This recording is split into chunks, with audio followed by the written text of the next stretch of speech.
This is Twit. Alcatel is privately showing at CES a prototype solar-powered smartphone, but with a difference. The solar panel in this thing is actually in the screen.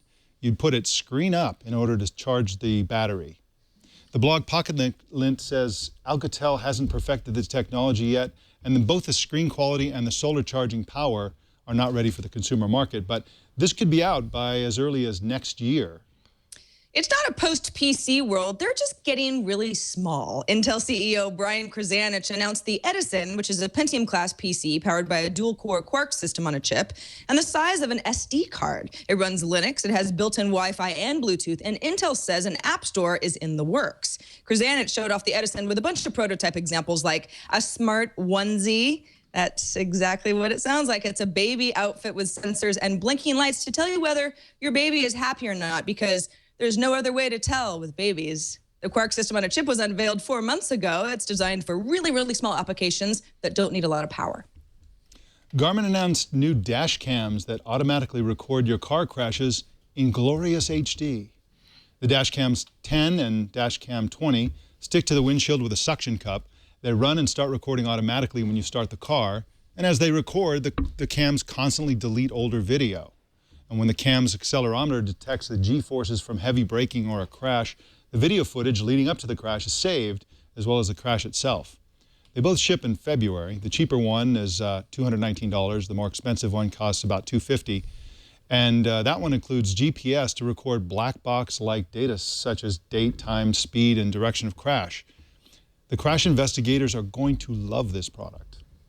Sony thinks that you are really interesting. Yesterday, the company announced a new life logging app that tracks and records all the things you do, like talking to your friends on the phone or listening to music on an interactive timeline. There's a companion bracelet called Smart Band that knows when you're walking or running or sleeping or even driving a car.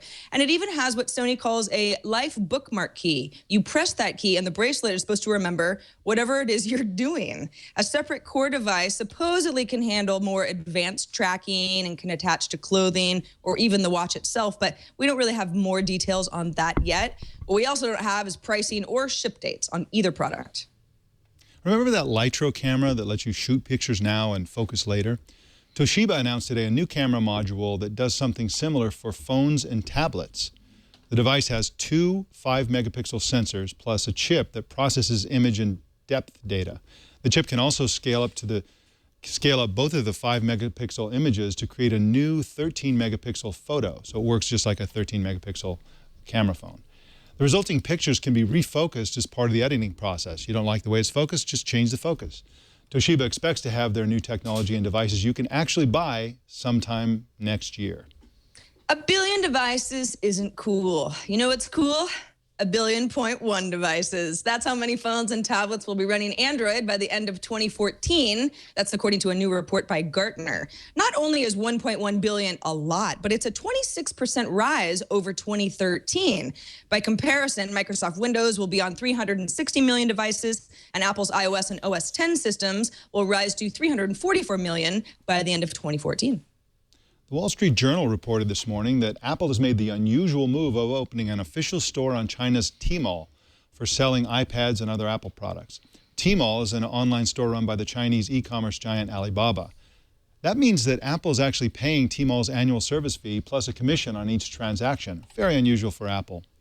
I mean, Apple already has its own online store for China, so Apple fans in China can basically take their pick between stores.